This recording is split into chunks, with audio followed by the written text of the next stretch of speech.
नमस्कार दोस्तों, स्वागत है आपका ए टू जेड स्टोरीज अद्भुत ऑफिशियल पर। साधु संत फकीर गुरु रहबरों की सदा ही जय जयकार। आज जिस भव्य स्थान की हम बात करने जा रहे हैं वह है माता वैष्णो देवी जी का स्थान। 51 शक्ति पीठों में से बहुत ही महत्वपूर्ण जो स्थान है वो माना जाता है और इन्हें लोग बड़ी माता के स्थान से भी जानते हैं। इसकी मान्यता यह है कि जब भगवान शिव जी महाराज सती जी के वियोग में उन्हें लेकर जब जा रहे थे तो विष्णु जी ने सुदर्शन चक्कर से जब उनके शरीर को जो था अलग कर दिया गया, तो अंगों को अलग कर दिया गया, तो उस समय 51 उसके हिस्से हुए जो शक्तिपीठ जहां बने। जहां पर नैन गिरे वहां माता नैना देवी, जहां पर मस्तिष्क गिरा वहां पे छिन्नमस्तिका माँ, जहां पर माँ की योनि गिरी वहां कामाख्या देवी। तो यहां पर कहते हैं कि माँ का धड़ गिरा था। एक ये ऐतिहासिक है और एक ये है कि वैष्णो देवी माँ का जो मंदिर है ये लगभग 5200 फीट की ऊंचाई पर स्थित है और माता रानी का मंदिर है। ये भारत में त्रिमूला वेंकटेश्वर मंदिर के बाद दूसरा जो है सर्वाधिक देखे जाने वाला या माथा टेकने वाला धार्मिक तीर्थ स्थल है। त्रिकुटा की पहाड़ियों पर स्थित एक गुफा में माता वैष्णो देवी जी की स्वयंभू यानी कि स्वयं बनी हुई 3 पिंडियां हैं। दाएं तरफ देवी काली, बाएं तरफ सरस्वती मां और मध्य में मां लक्ष्मी पिंडी के रूप में गुफा में विराजित है। इन तीनों पिंडियों के सम्मिलित रूप को वैष्णो देवी माता कहा जाता है। तो इस स्थान को माता का भवन कहा जाता है। पवित्र गुफा की लंबाई 98 फीट है। इस गुफा में एक बड़ा चबूतरा बना हुआ है। इस चबूतरे पर माता का आसन है जहां देवी त्रिकुटा अपनी माताओं के साथ विराजमान रहती है। भवन वह स्थान है जहां माता ने भैरवनाथ का वध किया था और भैरवनाथ वहां से दूर जाकर उनका जो धड़ था वो गिरा। प्राचीन गुफा के समक्ष भैरव का शरीर मौजूद है। उनका आज भी वो धड़ जो है वहीं पर मौजूद है और उनका सिर धड़ उड़कर 3 किलोमीटर दूर जो जहां भैरव घाटी कहा गया है वहां चला गया और शरीर यहां रह गया। तो जिस स्थान पर सिर गिरा आज उस स्थान को भैरवनाथ के मंदिर के नाम से जाना जाता है। कटरा से ही माता वैष्णो देवी जी की पैदल चढ़ाई शुरू कर देते हैं लोग और बेहद कठिन चढ़ाई है 14 किलोमीटर की और बीच में गर्भगृह भी आता है जहां माता ने 9 महीने तपस्या की थी। उस गुफा से जो गुजर जाए तो कहते हैं उसकी 84 लाख योनियां जो है जूनी जो है वो काटी जाती है, उसके पाप नष्ट हो जाते हैं। और फिर आगे गर्भगृह से आगे आद्यकुंवारी जिसे कहा जाता है, आद्यकुंवारी से आगे फिर माता वैष्णो देवी का जो भवन है वहां की यात्रा शुरू होती है और उसके बाद बेहद खूबसूरत दर्शन करने के बाद पहले चरण पादुका आती है। चरण पादुका में आप जहां माता रानी के चरण जो हैं, जो आप इस वीडियो में भी देखेंगे, तो चरण पादुका के दर्शन होते हैं। फिर आद्यकुंवारी जो गुफा है, फिर आगे भवन जो माता रानी का है जहां पे माता पिंडियों के रूप में विराजमान है।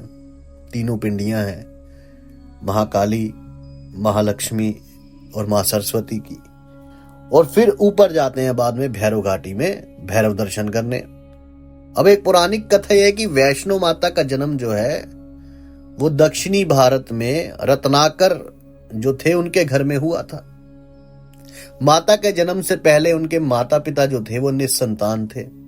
कहा जाता है कि माता का जन्म होने से 1 रात पहले उनके माता ने उनसे वचन लिया था कि बालिका जो भी चाहे वे उसके रास्ते में नहीं आएंगे, कि जो भी वो करना चाहे वो करें, आप उनके रास्ते में नहीं आएंगे।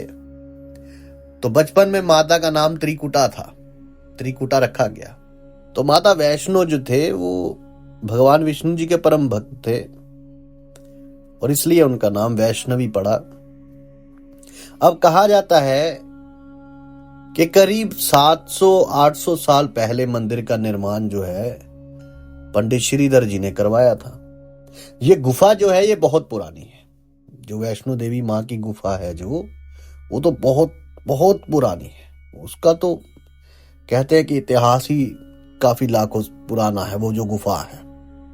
लेकिन मंदिर का निर्माण जो हुआ वो एक पंडित थे श्रीधर, उन्होंने करवाया था। श्रीधर एक ब्राह्मण पुजारी थे। श्रीधर वे उनकी पत्नी माता रानी के परम भक्त थे। एक बार श्रीधर को सपने में दिव्य जो स्वप्न आया और उसके जरिए भंडारा करने का आदेश मिला। माता रानी ने कहा, लेकिन श्रीधर की आर्थिक स्थिति कुछ अच्छी नहीं थी, जिसके कारण वे आयोजन की चिंता करने लगे और चिंता में पूरी रात जागे। फिर उन्होंने सब किस्मत पर छोड़ दिया। सुबह होने पर लोग वहां प्रसाद ग्रहण करने के लिए आने लगे, जिसके बाद उन्होंने देखा कि वैष्णो देवी माँ के रूप में एक छोटी कन्या जो है उनकी कुटिया में पधारी है और उनके साथ भंडारा तैयार किया। गांव वालों ने इस प्रसाद को ग्रहण किया। इस प्रसाद को ग्रहण करने के बाद लोगों को संतुष्टि मिली, लेकिन वहां मौजूद भैरवनाथ था। अब कहा जाता है कि भैरवनाथ को भी उनको आदेश दिया गया था, जो पंडित श्रीधर हैं, कि आप भैरवनाथ को भी बुलाना। तो भैरवनाथ को बुलाया। अब भैरवनाथ वहां मौजूद था। तो भैरवनाथ ने क्या कहा कि मैं तो मांस खाता हूं, मदिरा खाता हूं, मैं तो अघोरी हूं, मैं तो भैरवनाथ हूं। लेकिन वहां वैष्णो देवी के रूप में एक छोटी कन्या जो थी, माता का ही रूप था वो, तो उन्होंने श्रीधर की ओर से इनकार कर दिया। जिसके बाद भैरवनाथ को ये अपमान सह नहीं पाया। उसने वो जो दिव्य लड़की थी जो कि माता का ही रूप था, तो उनको पकड़ने की कोशिश की, लेकिन वे ऐसा करने में विफल रहा। लड़की जो थी, माता का रूप जो था, वो गायब हो गए। और वहीं पे चरण पादिका है जहां उन्होंने पीछे मुड़ के भैरवनाथ को देखा था। भैरवनाथ उनका पीछा करने लगा। तो उस वक्त श्रीधर ने, कहते हैं कि अपनी माता रानी के दर्शन करने की लालसा जताई, क्योंकि उन्हें दुख हुआ इस घटना के बारे में। जिसके बाद एक रात माता वैष्णो ने श्रीधर को सपने में दर्शन दिए और उन्हें त्रिकुटा पर्वत पर एक गुफा का रास्ता दिखाया, जिसमें उनका प्राचीन मंदिर है। बाद में यह मंदिर दुनिया भर में माता वैष्णो देवी के नाम से जाने जाने लगा। अच्छा, ये भी है कि धार्मिक मान्यता ये भी है कि माता वैष्णो देवी ने भैरवनाथ को ये भी वरदान दिया था कि मेरे दर्शनों के बाद तुम्हारे दर्शन करने भी लोग भैरव घाटी आया करेंगे, वरना उनकी यात्रा जो है संपूर्ण नहीं होगी।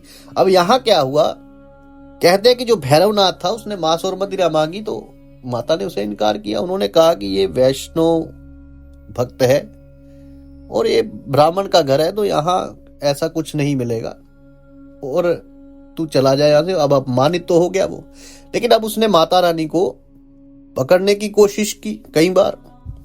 देवी ने बाण गंगा, चरण पादुका, आद्यकुंवारी में विश्राम किया और अंत गुफा तक पहुंची। जब भैरवनाथ पीछे गया, वो भैरवनाथ पूरी यात्रा में लगातार उनके पीछे पीछे चला। तब देवी जो थे उन्हें मारने के लिए मजबूर हो गई और गुफा में, जहां वो आर्धकुंवारी में उन्होंने 9 महीने तक, कहते हैं कि जो है वो तप किया, तो जो भैरवनाथ था वो अंदर आ नहीं पाया। और हनुमान जी जो थे वो वहां पे उनकी सेवा में लगे हुए थे, उन्होंने रोका था। तो जब कहते हैं कि ऐसा बार बार होने लगा, भैरवनाथ नहीं माना, तो देवी बाहर आई और देवी ने कहा कि तू सुधर जा, भैरवनाथ को कि तू सुधर जा, कि ऐसे काम मत कर। लेकिन भैरवनाथ जो था वो, उसकी बुद्धि भ्रष्ट हो चुकी थी। है तो वो ज्ञानी था, है तो वो शक्तिशाली था, लेकिन जब नहीं माना तो फिर माता ने उसका सर जो था वो धड़ से अलग कर दिया। अब जब सर जो है वो धड़ से अलग हुआ, तो कहते हैं कि धड़ बोल पड़ा, हे मां वैष्णो, मैं तो अपनी मोक्ष प्राप्ति के लिए ये सब कर रहा था और मुझे अपनी गलती का एहसास है, तो मुझे माफ कर दो। तो फिर उस समय माता ने उसे माफ किया और मां ने उसे वरदान दिया कि मेरे दर्शनों के बाद जो है लोग तुम्हारे दर्शन भी करने आएंगे। तो एक ये कथा है। और एक कथा ये है कि जब माता वैष्णो जो थे वो परम भक्त थे श्री हरि विष्णु के, तो उन्होंने भक्ति की। तो जब अब ये जो है ये त्रेता युग की बात है, जब माता वैष्णो देवी प्रकट हुए, जब उनका जन्म हुआ, तो उस समय कहते हैं, ये भी कथा है कि श्री राम उनसे मिले, तो श्री राम से उन्होंने विवाह का जो है तो प्रस्ताव रखा। तो श्री राम ने कहा कि मैं तो इस जन्म में तो नहीं, कि मैं तो माता सीता के लिए समर्पित हूं। तो तब से माता को अर्धकुंवारी भी कहा जाता है, अर्धकुंवारी। तो ये भी एक कथा है। तो यहां मां ने तपस्या की थी, त्रिकुटा पर जाने का जो उन्होंने कहा था, श्री राम ने उनको कहा था कि आप वहां चले जाइए। एक ये भी कथा है। तो इस प्रकार ये कथाएं हैं, लेकिन जो भी है बात ये है कि माता वैष्णो देवी के दरबार में जाने वाला जो इंसान है, जो इतनी कठिन चढ़ाई करके जाता है, वो एक तो अपनी मर्जी से वहां जा नहीं सकता, जिसे बुलावा आएगा वही वहां जाएगा। और दूसरा ये कि जो भी आपकी महत्वाकांक्षा है, जो भी आपकी इच्छा है, जो भी आपका मन चाहा, जो आप चाहते हैं, यदि आप चढ़ाई करते समय वहां से चल दिए, चढ़ाई जहां से शुरू हुई वहीं से माता के नाम का जयकारा लगाकर अपने मन के अंदर माता को जपते हुए उनके गुफा तक गए, तो इस बात में कोई दो राय नहीं है कि आपकी जो मनोकामना है, आपकी जो महत्वाकांक्षा है, आपकी जो इच्छा है, वो संपूर्ण होगी ही होगी, वो पूर्ण होगी। ये बात 100% सत्य है। जो लोग जाते हैं वहां पर उनकी मनोकामना जो है वो पूर्ण होती है। तो खूब जय माता जी की कीजिए, और जो भी दर्शन करना चाहे वहां जरूर जाके आए। बाण गंगा है वहां पर। बाण गंगा जो है, कहते हैं कि जब हनुमान जी को प्यास लगी, हनुमान जी जो है वो माता के पास उनके द्वारपाल थे उस वक्त, भैरवनाथ से जब युद्ध भी हुआ तो किसी युद्ध का कोई अंत ना निकला, तभी माता रानी ने फिर वो भैरवनाथ का वध कर दिया। तो ये भी कहते हैं कि हनुमान जी को एक बार प्यास लगी तो उन्होंने बाण से अपने से वो गंगा निकाली वहां से, तो इसलिए उसका नाम बाण गंगा पड़ गया। और ये भी है कि जब श्रीधर को पहाड़ों में भेजा, उस पवित्र गुफा की तरफ मां ने उनको रास्ता दिखाया, क्योंकि वो उपवास करने लगे थे, तो इस चिंता में खा पी भी नहीं पा रहे थे कि मां चली गई। तो मां ने उन्हें वो जो पर्वत का रास्ता दिखाया, तो पवित्र गुफा का, तो कहते हैं कि फिर श्रीधर वहां उसको ढूंढने चले गए, और जब अंदर गए तो वहां वो चट्टाने थी जिस पर पिंडी जो है, पिंडी थी विराजमान। तो कहते हैं कि उस वक्त माता वैष्णो देवी ने साक्षात जो पंडित श्रीधर है उन्हें दीदार दिए थे, उन्हें दर्शन दिए थे। तो ये भी है। और वहीं पे उनके वो पिंडी जो है वहां थी। तो सब उसी पिंडियों के नाम से जाना जाता है वहां वैष्णो देवी माता को, महालक्ष्मी, मां काली और मां सरस्वती। ये दिव्य जो ऊर्जाएं हैं ये माता के अंदर से प्रकट हुई, जो माता वैष्णो देवी के भीतर से।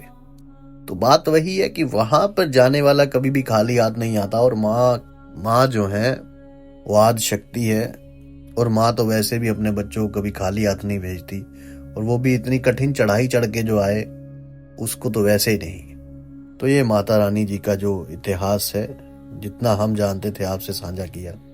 और उस क्षेत्र में बड़ा प्रेम है हर जात का, कुछ जातिवादी है नहीं वहां पे, सब प्रेम से रहते हैं।